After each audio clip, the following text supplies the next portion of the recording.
તારીખ 13 જૂનના રોજ તરસાલી બાયપાસ સર્વિસ રોડથી ભાલિયાપુરા ગામ તરફ જતા ભેંસાસુર મંદિર રોડ ઉપર પ્રીત ટેનામેન્ટની બાજુમાં આવેલ ખેતરમાંથી અજાણ્યા પુરુષની લાશ મળી આવી હતી, જેથી પોલીસે કુદરતી મોત મુજબ રજીસ્ટર કરી મૃતદેહની ઓળખ છતી કરવા સયાજ હોસ્પિટલમાં કોલ્ડરૂમમાં રાખ્યો હતો.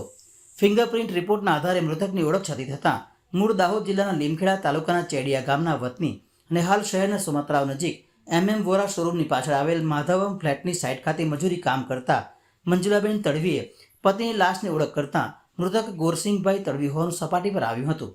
ગોરસિંગભાઈના પીએમ રિપોર્ટમાં તેમનું ગળું દબાવી મોત નિપજાવ્યું હોવાનું કારણ બહાર આવ્યું હતું, તેમજ માથાના પાછળના ભાગે આંતરિક ઈજા પણ જણાઈ આવી હતી.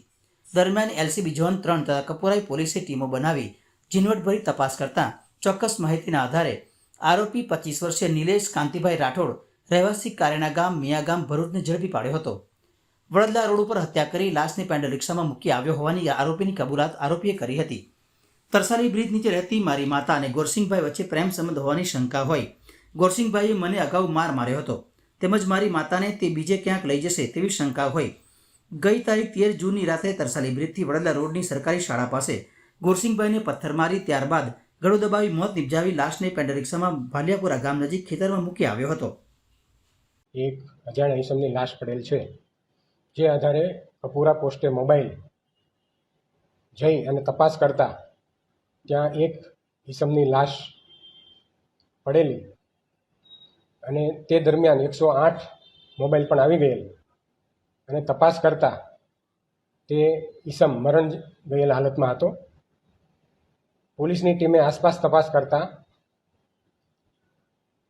તેમની ઓળખ કોઈ રીતે મળી શકેલ નહીં, જેથી કપુરાઈ પોસ્ટે અકસ્માત મોત નંબર 37/2025 દાખલ કરી અને પોલીસે તપાસ શરૂ કરેલ.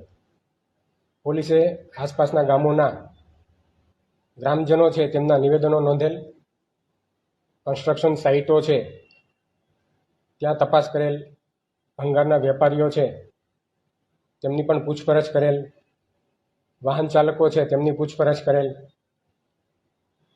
તેમ છતાં પણ કોઈ ફળદાયક હકીકત મળેલ નહીં, જેથી મરણ જનાર છે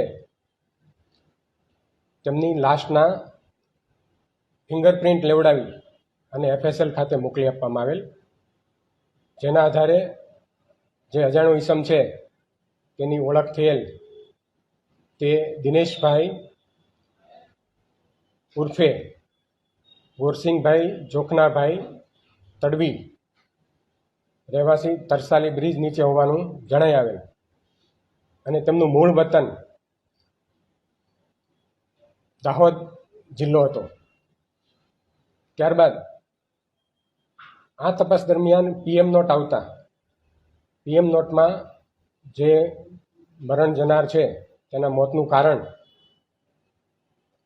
ગળું દબાવવાથી થયેલ હોવાનું જણાઈ આવતા કપુરાઈ પોલીસ સ્ટેશન ખાતે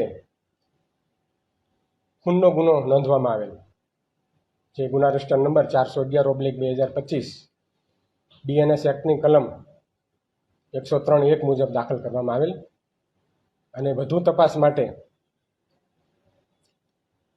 ડીસીપી ઝોન 3 અભિષેક ગુપ્તા સાહેબ તેમની એલસીબી ટીમ તથા કપુરાઈ પીઆઈ અને તેમની ટીમ બનાવી અને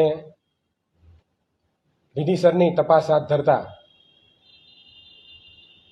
એક શંકાસ્પદ ઈસમ મળી આવેલ, જે ઈસમની સઘન પૂછપરછ કરતા તેમણે જણાવેલ કે તેમની માતા પણ સજ્જનબેન તરસાલી બ્રિજ નીચે છેલ્લા 3 વર્ષથી રહેતા હતા અને તેમને આ જે મરણ જનાર છે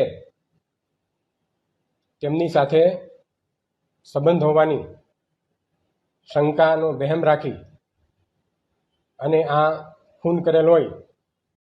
આરોપી છે તેમની જે માતા છે સજ્જનબેન, તે તરસાલી બ્રિજ નીચે રહેતા હતા, તેની આ મરણ જનાર સાથે સંબંધ હોવાની આ આરોપીને શંકા હતી. વધુમાં જે આરોપી છે તેને મરણ જનારે અગાઉ માર પણ મારેલો અને તેની સાયકલ છે એ પણ ગુમ કરી દીધેલી, વેચી દીધેલી, જેની આધારે તેમણે 12 તારીખે મોડી રાત્રે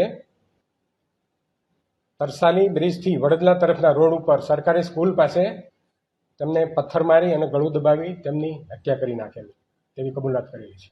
સર, આરોપીને આપણે પોલીસને કેવી રીતે શંકા ગઈ કે આને જ હત્યા કરી છે? બરાબર છે. પોલીસે આ બાબતે સોશિયલ મીડિયા ઉપર અને વિવિધ પોસ્ટરો છે જાહેર સ્થળોએ લગાવી અને આ રીતે પ્રચાર કરેલ અને લાગતા વળગતા જે સાહેદો છે, ખાસ કરીને જે તરસાલી બ્રિજની નીચે જે રહેતા લોકો છે તેની પૂછપરછ કરતા શંકાસ્પદ ઈસમ મળી આવેલ અને જેની સઘન પૂછપરછ કરતા તેમણે જ હકીકત જણાવેલ અને જે ડેડ બોડી છે એનો નિકાલ કરેલ તે જગ્યા પણ તેમણે સામે ચાલીને જાણ કરેલ છે, બતાવેલ છે.